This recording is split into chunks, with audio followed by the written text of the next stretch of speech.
Je m'appelle Alyssa Thompson, une femme au foyer de 35 ans.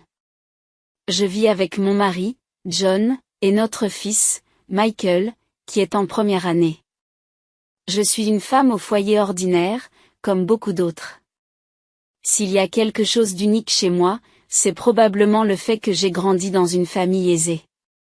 J'ai des revenus passifs provenant de terrain, de bâtiments, d'actions et autres, mais je voulais travailler et gagner ma propre vie.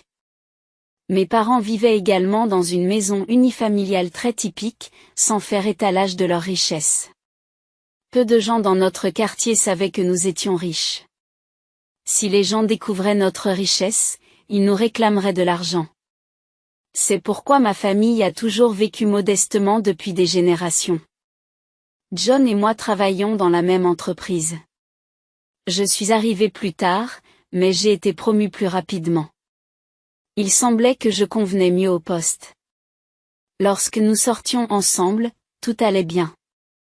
Mais après notre mariage, il a commencé à regretter cette disparité. Un mariage avec une disparité de statut. Se marier en haut de l'échelle. John était méprisé au travail, et il y avait même des rumeurs selon lesquelles il était sous mon emprise à la maison. On a commencé à se moquer de lui parce qu'il semblait occuper une position inférieure à la mienne. Ce n'est pas la faute de John. Même lorsqu'il était frustré, je ne lui en ai jamais voulu.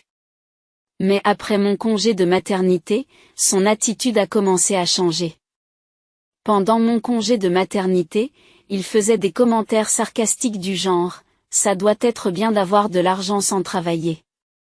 Une fois que j'ai pris mon congé parental, il m'a dit « c'est moi qui te soutiens. Tu ferais mieux de t'en souvenir et de surveiller ton attitude. » En effet, vous êtes rémunéré pendant le congé de maternité, même si vous ne travaillez pas. Mais en échange, les femmes risquent leur vie pour accoucher. Le congé de garde d'enfant est un congé non rémunéré pour s'occuper de l'enfant. J'étais reconnaissante à John de m'avoir soutenue pendant cette période. Avez-vous été surpris? En regardant dans la direction de la voie, John et sa mère se tenaient là. Qu'est-ce qui se passe ici?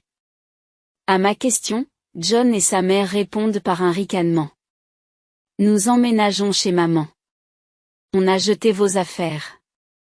Si ça ne vous plaît pas, partez. C'est vrai.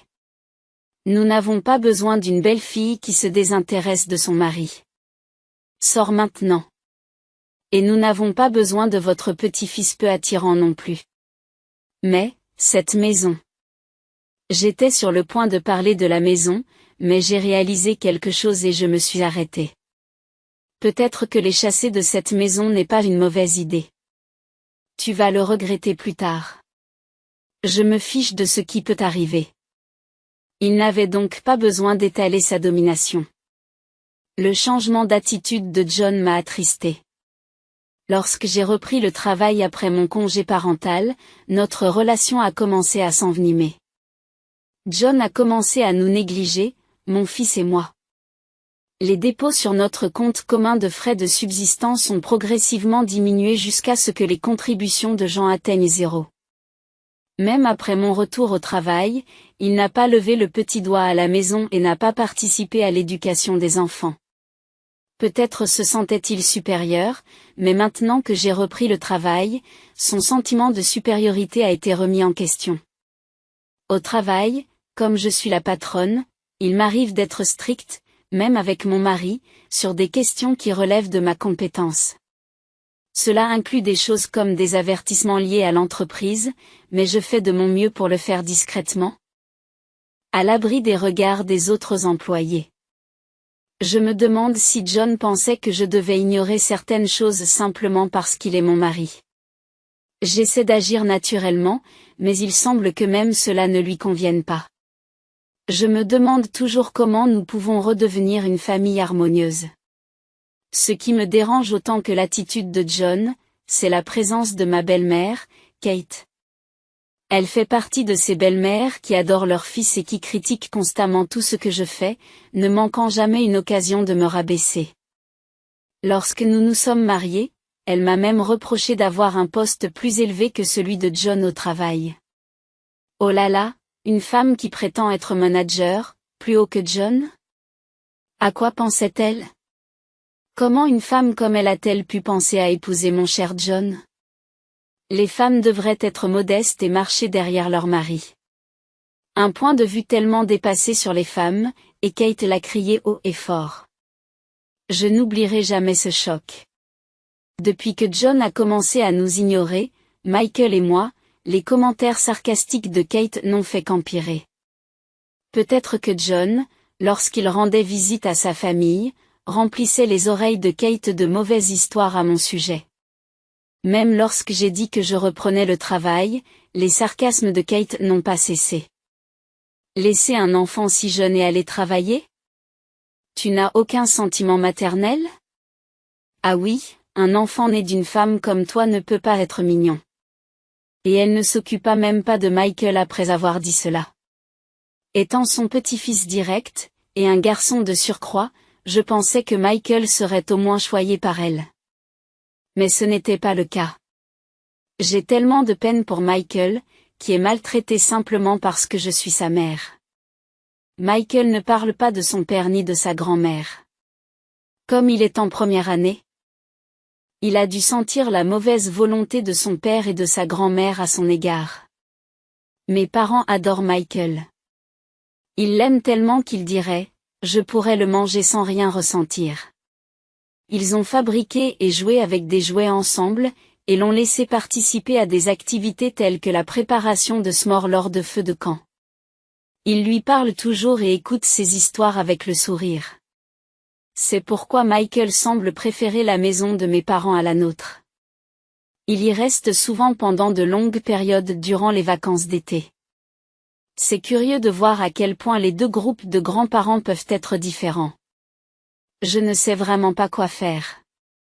Dernièrement, le comportement de John est devenu suspect. Après le travail, il passe beaucoup de temps chez sa mère Kate, qui semble préparer quelque chose. Peu de temps après notre mariage, son père est décédé. Kate vit donc seule. Elle ne peut probablement pas contenir sa joie que John lui rende visite. Elle semble s'occuper beaucoup de lui.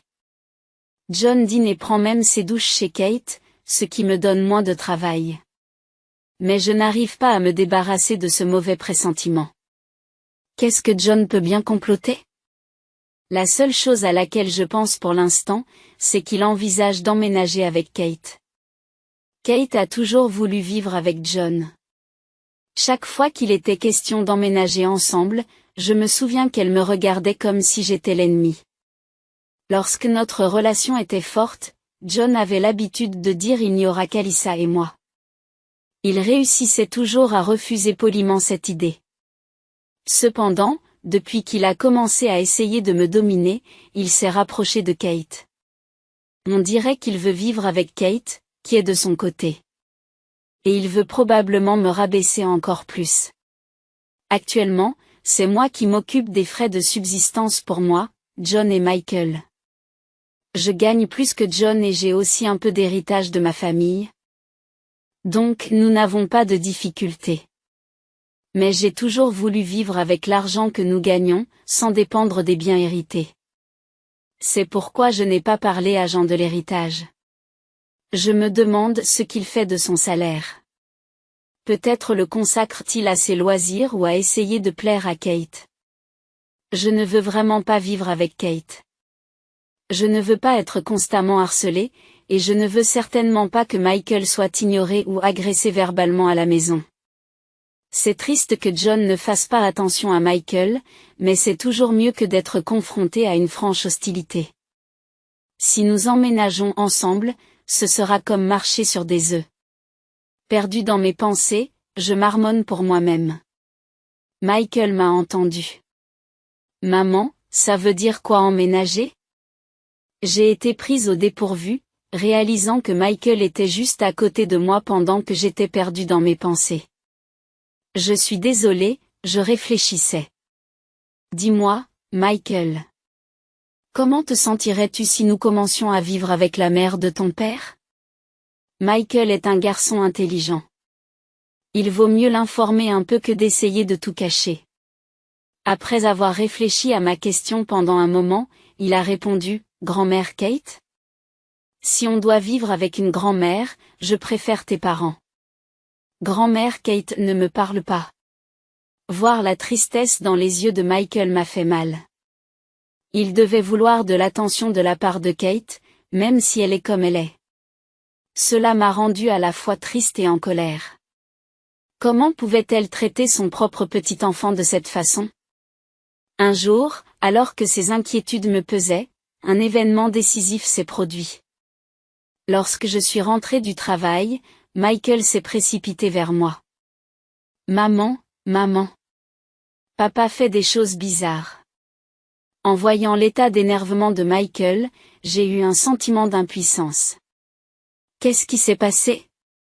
Qu'est-ce que ton père a fait ? » Michael a pointé du doigt le jardin depuis la porte d'entrée. En regardant le jardin désigné par Michael, je n'en croyais pas mes yeux. Mes vêtements, mes livres, les vêtements de Michael et les fournitures scolaires étaient tous jetés dans le jardin. Qu'est-ce que c'est que ça ?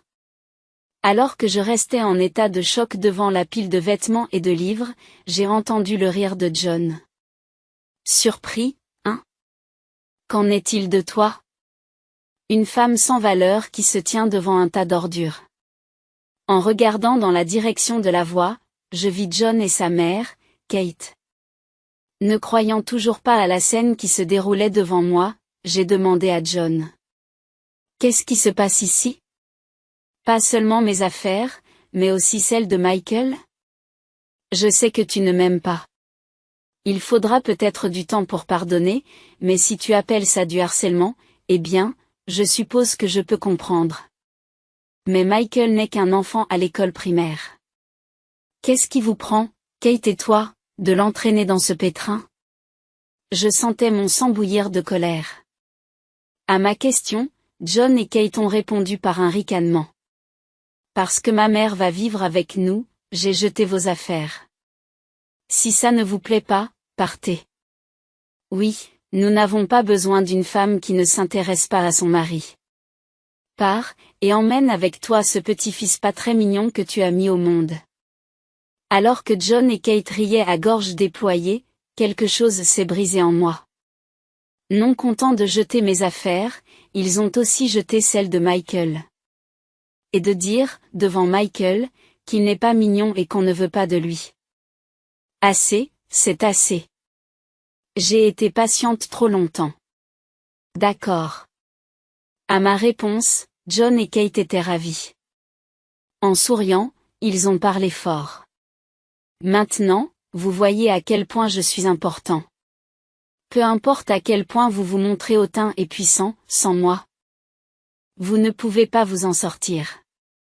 Tout à fait. Ça doit être dur pour une femme paumée comme toi. Penser que tu es meilleure, alors que tu devrais suivre ton mari.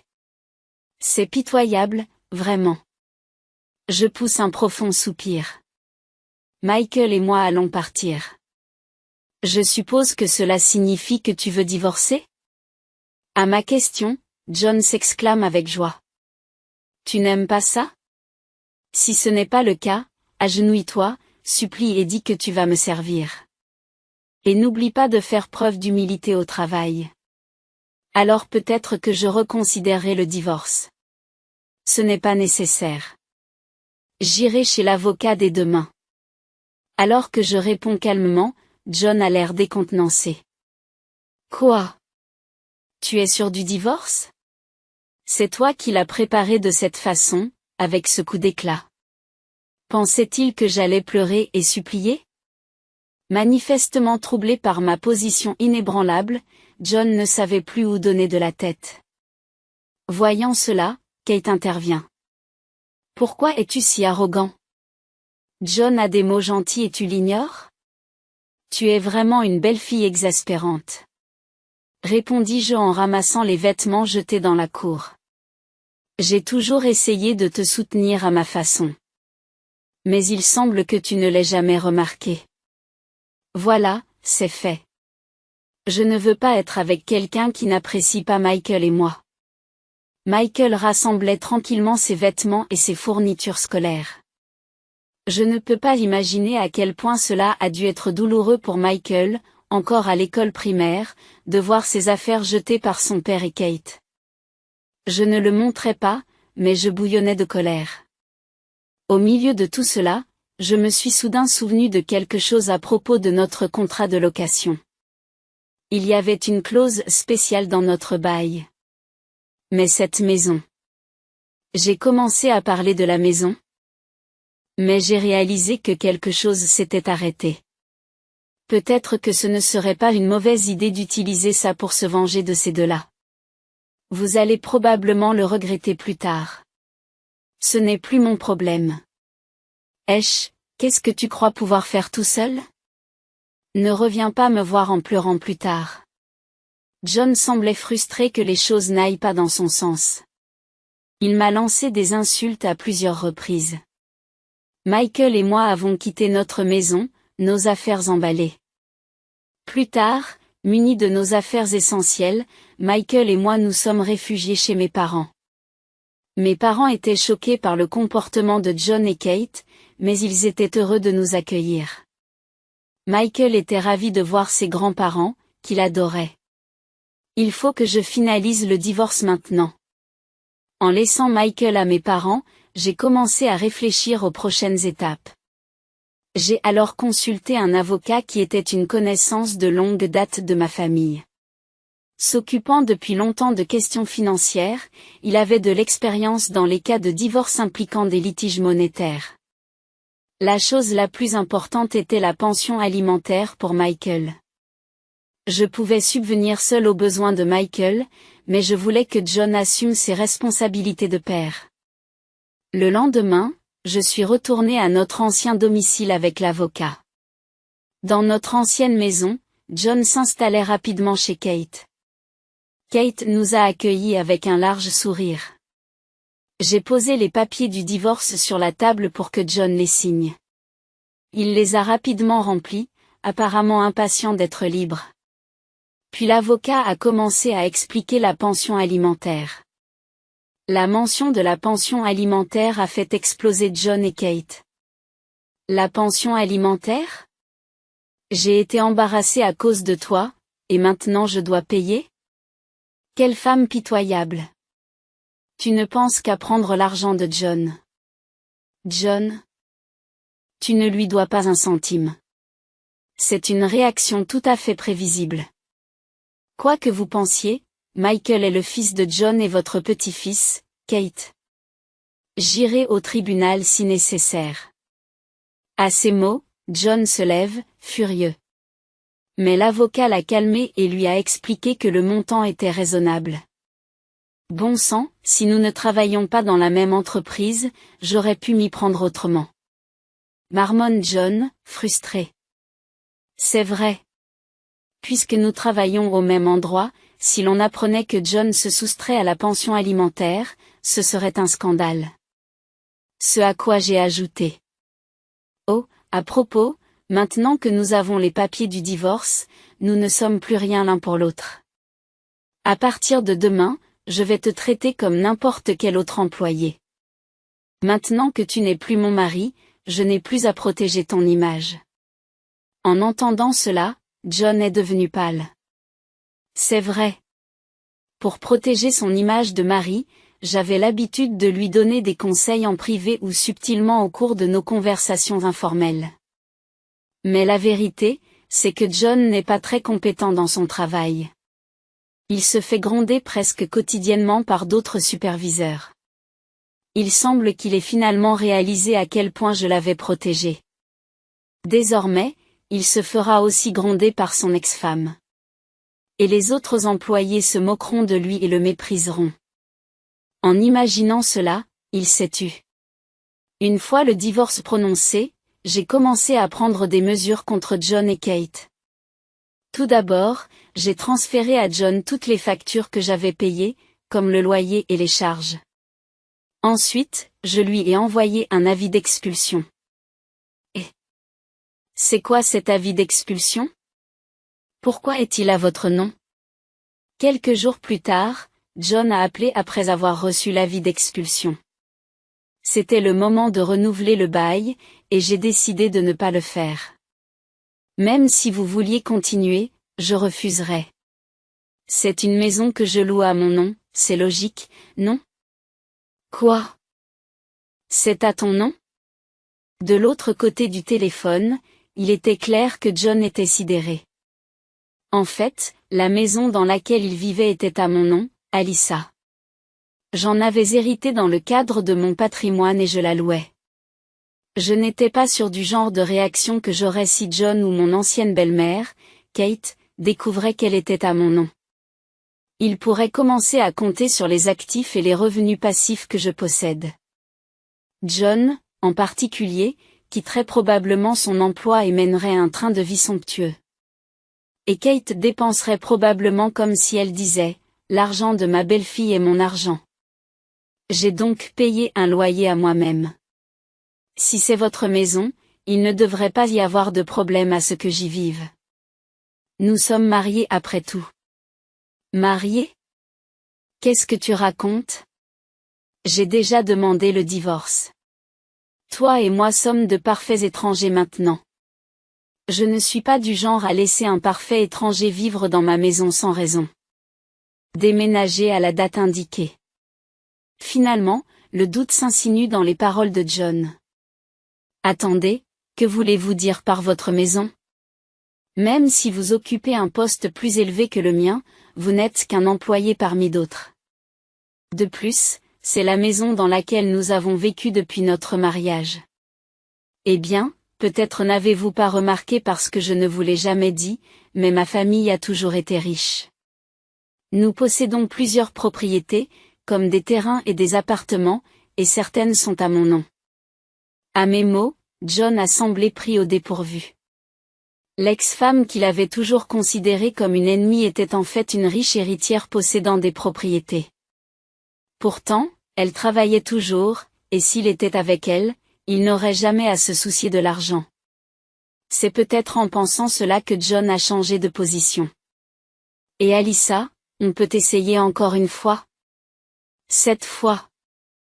Je vais te traiter correctement et nous ne vivrons pas avec ma mère. Qu'est-ce que tu en dis? Une sacrée volte-face. Qui voudrait recommencer après tout ça? Je me suis laissé aller et je l'ai laissé faire. Tu crois que je vais reconsidérer les choses avec quelqu'un qui change d'attitude en un clin d'œil? Tu as toujours dit que tu te sentais humilié parce que j'avais un meilleur travail et que je gagnais plus. C'est fini, je m'éloigne d'une telle personne. Tant mieux pour toi, tu n'as plus de honte à porter. J'ai crié de toutes mes forces et j'ai raccroché. Ouf, ça fait du bien. J'ai hâte de voir ce qui va se passer avec John et Kate. À partir de ce moment-là, les choses semblent s'être dégradées pour John et Kate. Ils ont eu du mal à trouver un nouvel endroit où vivre. Je leur ai donné un peu de temps avant l'expulsion, mais ils ont traîné les pieds et n'ont pas pris la peine de trouver un nouvel endroit. Après l'expulsion, ils ont donc dû chercher un logement en transportant toutes leurs affaires. Apparemment, c'était assez ridicule. Certains de nos collègues l'ont même vu et la nouvelle s'est répandue qu'ils avaient été expulsés de leur maison. Et maintenant, ils devaient m'affronter au travail. John semblait profondément humilié. Bon sang. Si Alyssa revenait sur sa décision, je n'aurais pas à subir cela. Je devrais peut-être quitter ce travail inconfortable et changer d'entreprise. Mais démissionner n'était pas facile pour John. Il avait choisi de vivre avec Kate, ce qui signifiait qu'il devait désormais couvrir les frais de subsistance pour tous les deux. Pour John, qui dépendait de moi depuis des années pour ses frais de subsistance, ce n'était pas facile. La quasi-totalité de ses revenus serait désormais consacrée aux factures. Il semblait très stressé. Même Kate, avec qui il était autrefois proche, a vu leur relation s'envenimer. Elle espérait une vie détendue, où je m'occuperais de toutes les tâches ménagères. Mais ce rêve s'est brisé avec le divorce. John, qui vit avec elle, couvre les frais de subsistance, de sorte que Kate doit s'occuper des tâches ménagères. Maintenant, il semble qu'il fasse des remarques désobligeantes à l'égard de John. C'est un fils tellement inutile. Il ne gagne pas grand-chose, laisse filer une femme qui peut à la fois bien gagner sa vie et s'occuper des tâches ménagères, et me fait faire le ménage. Quoi? C'est de ta faute si Alyssa et moi avons divorcé. Si ce n'était pas pour toi. Qu'est-ce que tu viens de dire? Comment peux-tu dire ça à ta propre mère? John doit payer une pension alimentaire pour Michael. Après avoir payé la pension alimentaire avec son salaire pas très élevé, il ne lui reste plus grand-chose. Il doit vivre avec ce petit montant. Maintenant qu'il n'a plus la sécurité financière qu'il avait, il semble que John et Kate se disputent quotidiennement. Ils pourraient se séparer et finir par vivre seuls. Mais quoi qu'il arrive, cela ne me regarde pas. Devant ses collègues, John ne pourrait probablement pas me demander de l'aide. Il serait tout simplement ridiculisé, se raccrochant à son ex-femme abandonnée, suppliant qu'on lui vienne en aide. Cette idée m'a fait rire. Depuis, je vis avec Michael dans un petit appartement près de chez mes parents. La vie est plus facile, financièrement et mentalement, avec l'aide de mes parents et sans la présence de John et Kate. Le visage de Michael s'est beaucoup éclairci. Quand je rentre à la maison, il se précipite tout de suite vers moi. Maman. Aujourd'hui à l'école. Attends, chérie, lave-toi les mains et range d'abord ton sac à dos. Ensuite, tu me raconteras tout. Il discute beaucoup avec moi et mes parents. En voyant Michael sourire, je me sens bien après le divorce et je regrette de l'avoir laissé dans cet environnement auparavant. Avant, j'étais préoccupée par ma relation avec John et Kate, sans penser à l'avenir. Mais maintenant, je peux vivre avec un objectif clair, le bonheur de Michael. J'ai compris l'importance des relations avec les gens qui vous entourent. Michael, tu t'entends bien avec tes amis? Personne n'est méchant ou quoi que ce soit? Oui, ça va. Tout le monde est gentil, et si quelqu'un dit quelque chose de mal, il s'excuse et tout le monde pardonne. Même les enfants savent être prévenants et s'excuser. J'essaierai aussi de ne pas être grossier avec les autres.